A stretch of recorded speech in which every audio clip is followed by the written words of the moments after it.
Hello दोस्तों, मैं हूं प्रदीप और आप देख रहे हो टेलीविजन। तो आज बात करेंगे नए टॉपिक पर। तो आज का टॉपिक है कि आज आप वर्टिकल चेक कर रहे हो जो मार्केट में मिल रही हो, और यहाँ पर आपके सेक्शन में जो नई वर्टिकल या पुरानी एसटी जो आपको जिस नंबर का एसटी अगर नहीं मिल रहा है तो आप मुझे कमेंट कर सकते हो। उस नंबर का एसटी के लिए कौन सा इक्वल एसटी आपको मिल उस जगह पर बैठेगा और कैसे बिठा सकते हैं, इसके बारे में मैं आपको जानकारी दे दूंगा। तो ठीक है दोस्तों, तो आज का टॉपिक आज के लिए आपके पास सामने लेके आया हूँ वर्टिकल सेक्शन। अगर आप वर्टिकल सेक्शन का काम कर रहे हो लेकिन आपको वर्टिकल सेक्शन डायरेक्टली आप क्या करते हो कि डायरेक्टली आप वर्टिकल सेक्शन का वोल्टेज चेक करके या डायरेक्टली उसे वर्टिकल को चेंज कर देते हो, और वर्टिकल का जो सेक्शन के बारे में अगर आपको पता नहीं है तो आप वर्टिकल चेंज करके कभी कभी किसी और टीवी का भी वर्टिकल का सेक्शन का आप प्रॉब्लम निकाल चुके हो। लेकिन कभी कभी क्या होता है कि आप सिर्फ वर्टिकल चेंज करते हो, उसके वोल्टेज को भी नहीं जानते हो कि माइनस प्लस या कॉमन कैसे कैसे वोल्टेज उसके आते रहते हैं और किस किस वजह से वर्टिकल सेक्शन के प्रॉब्लम्स इस टीवी में तो आते रहते हैं। तो आप इसमें मैं आपको बताऊंगा किस किस सेक्शन से वर्टिकल सेक्शन के प्रॉब्लम आते हैं और कैसे आप उस ट्रैक को चेक कर सकते हो। जैसे कि आज सिर्फ मैं सैमसंग में लगने वाली वर्टिकल सेक्शन या उस ईएसटी जिस वोल्टेज से डायरेक्टली आप ईएसटी से वोल्टेज होकर वर्टिकल सेक्शन के लिए जाता है, उस वोल्टेज में किन किन चीज़ों को आपको चेक करना है और किन किन चीज़ों को आप उस नज़रअंदाजा नहीं करना है, क्योंकि अगर उससे नज़रअंदाज हो जाए तो वर्टिकल सेक्शन आपको प्रॉब्लम सॉल्व नहीं हो सकता। तो ठीक है दोस्तों, शुरू करते हैं आज के वीडियो के लिए। तो खास बात यही है कि आज सिर्फ Samsung LED TV Samsung TV में सीआरटी टीवी एलईडी टीवी में मैं रिपेयर करता हूँ, पूरी जानकारी आपको दे दूंगा। तो ठीक है, आज बात करेंगे सीआरटी टीवी की वर्टिकल सेक्शन, वो भी सैमसंग ईगो जिसमें माइनस या प्लस वोल्टेज आता रहता है। तो यहाँ पर बात करेंगे 4862, 4863, 4865 ऐसे वर्टिकल आपके सैमसंग सेक्शन में आपको नज़र आती रहेंगी और आती होंगी। तो यहाँ पर मैंने दूसरे भी कुछ वीडियो यहाँ पर लगा है कि उस जगह पर किस और वर्टिकल को आप सेक्शन में वायरिंग करके या जंपरिंग करके कैसे ऐड कर सकते हो, उस वीडियो को आप देख सकते हो।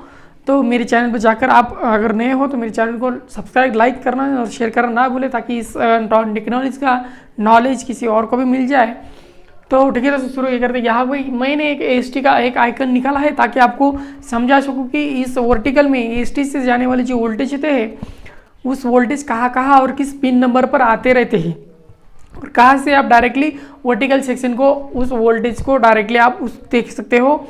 जैसे कि यहाँ पर मैंने लिखा है लॉक LOC B+NC 200 वाट, जो कि डायरेक्टली हमें 200 वाट जो है मिलता है वो डायरेक्टली जाता है बेस के लिए। तो उसके बाद हमें मिलता है ग्राउंड और HT मतलब हीटर का पॉइंट है ये, और बाद में हमें मिलता है 16.5 और माइनस 16.5 माइनस 16.5 और प्लस 16.5। ठीक है, तो ये जो होते हैं अपने वर्टिकल सेक्शन के वोल्टेज होते हैं, जिसमें आप डायरेक्टली कभी कभी क्या करते हो कि एसटी के डायरेक्ट वोल्टेज चेक करते हो तो आपको वोल्टेज वहाँ पर नहीं आते, क्योंकि एसी कंटेंट में वोल्टेज रहते हैं। जैसे ही आपके रजिस्टर से होकर यहाँ पर रजिस्टर लगा होता है 1 ओम्स, 10 ओम्स या 2.2 ओम्स, इस ओम्स का रजिस्टर आपको सेक्शन में मिलेगा, जैसे कि डबल रेड और डबल सिल्वर। ठीक है दोस्तों, तो इसके बाद अगर उसे भी आपने चेक किया है उस वर्टिकल सेक्शन की, वहाँ पर भी वोल्टेज आ रहा है, लेकिन आप देख रहे हो कि कभी कभी क्या हो रहा है कि आकर 2 पॉइंट है और हमारे वर्टिकल सेक्शन में 3 पॉइंट रहते हैं, जिसमें बीच वाले पॉइंट के लिए आता है माइनस वोल्ट और साइड में जो पॉइंट्स है उस पॉइंट के लिए हमें मिलता है प्लस वोल्ट। अगर यहाँ तक 25 वोल्ट तक भी आता है तो आपको कोई दिक्कत नहीं होगा, क्योंकि टीवी के सेक्शन के थ्रू या उस किट के सेक्शन के रिलेटेड उस वोल्टेज को आप कम ज़्यादा एडजस्ट होता है। 25 वोल्ट तक उस जगह पर आ सकता है 12 वोल्ट से लेके। तो कभी आधी दिखती है मतलब वर्टिकल के सेक्शन में अगर बात करें तो कभी टीवी आधा दिखता है ऊपर से नीचे या नीचे से ऊपर, या डायरेक्टली एक एच लाइन दिखता है, और उसके बाद डायरेक्टली फिर क्या होता है कि ब्लिंकिंग एंड जो पिक्चर है हमारा दोनों साइड से ऊपर और नीचे साइड से कटता है। ये वर्टिकल के सेक्शन के फॉल्ट होते हैं। जैसे इसमें अगर आधा दिखे तो एक ही पॉइंट के लिए जो 3 पॉइंट होते हैं उस 3 पॉइंट के एक पॉइंट को ही वोल्टेज आता है, तो टीवी है जो आधा दिखता है तो आपको उसमें से डायोड आपको मिलेगा, उस सेक्शन को उस डायोड को चेंज कर देना है। अगर उसके बाद भी वो ना बने तो आपको चेक करना है कि वो ईएसटी के लिए जाने वाला सेक्शन है, उस सेक्शन से वो कहाँ से वोल्टेज उसे पास हो रहा है। जैसे कि आप अगर आप देखोगे तो यहाँ पर दूसरा एक किन ईएसटी में डायरेक्टली प्लस वाले 2 पॉइंट्स रहते हैं और माइनस वाला 1 पॉइंट्स रहता है। जैसे कि अगर माइनस वोल्ट भी ना आए तो भी आपका एच लाइन दिखाएगा, और प्लस वोल्ट अगर एक ना आए, मतलब 2 वोल्ट रहते हैं वर्टिकल के लिए, तो एक ना आए तो आपको आधा पिक्चर ही दिखाएगा, आधे से ऊपर या ऊपर से नीचे आधा। तो उसके बाद हमें करना है diode change, capacitor voltage, ST के आने वाले वोल्ट, और अगर उससे चेक कर दिया है तो आपको डायरेक्टली आपको आना है एसटी के तरफ, जहाँ से होते हैं वर्टिकल के लिए वोल्टेज पास। इस सेक्शन से अगर आप होके आते हैं तो उस सेक्शन में आपको मिलेगा 2.2 का रजिस्टर, 1 ओम्स का रजिस्टर, जो कि डायरेक्टली 16 वोल्ट हमारे वर्टिकल के लिए डायरेक्टली देता है, और उससे एक्टिवेट होता है हमारा वर्टिकल पिक्चर क्वालिटी। ठीक है दोस्तों, तो इस वोल्टेज को अभी आके आपने चेक किया और आप सब कुछ चेक करें तो वहाँ पर आपको एक कंडेंसर मिलेगा जो 1000 माइक्रोफाइट 25 से 35 वोल्ट तक आपको मिलेगा। उस जगह पर उसी कंडेंसर को लगाना है ताकि हमारा जो पिक्चर ट्यूब है पूरी तरह उसी सेक्शन में दिखे। इस पर भी आपको ध्यान देना है और इसमें वोल्टेज को भी ध्यान देना है। और बात आती है उन क्रोमा सेक्शन के लिए जाने वाले जो माइनस पॉइंट या प्लस 0 पॉइंट से लेकर वोल्टेज आता है क्रोमा सेक्शन से, जिस पिक्चर ट्यूब को बढ़ाने के लिए, उस सेक्शन में भी आपको मिलेंगे कुछ रजिस्टर, जिसका फर्स्ट रजिस्टर है रेड डबल नारंगी या केशरी।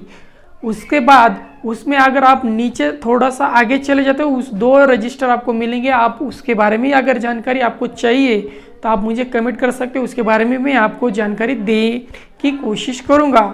तो आज आप इस टॉपिक में आप समझ चुके होंगे कि वोल्टेज वर्टिकल के लिए ना जाए तो भी एच लाइन दिखाता है, एक वोल्टेज ना जाए तो भी आधी ऊपर से आधी नीचे से आधी दिखाती है, और अगर माइनस वोल्ट ना जाए तो डायरेक्टली एच लाइन आपको नजर आता है। लेकिन आप वर्टिकल चेंज करोगे तो आपका सेक्शन पूरी तरह से ओके नहीं होगा, क्योंकि उससे वर्टिकल का सेक्शन या वर्टिकल का फॉल्ट नहीं होता है, सिर्फ वोल्टेज का फॉल्ट होता है। आप डायरेक्टली वोल्टेज को ना चेक करते हुए डायरेक्टली आप वर्टिकल को चेंज करते हो तो आपका टीवी जो हो ओके नहीं हो सकता। तो ठीक है दोस्तों, अगर इससे रिलेटेड अगर कोई भी इलेक्ट्रॉनिक्स पार्ट आपको ना मिले उस टीवी सेक्शन, सीआरटी या एलईडी एलसीडी या जो भी इलेक्ट्रॉनिक्स के पार्ट है, तो उसमें अगर ना मिले तो उसका नंबर मुझे सेंड कीजिए, कमेंट कीजिए।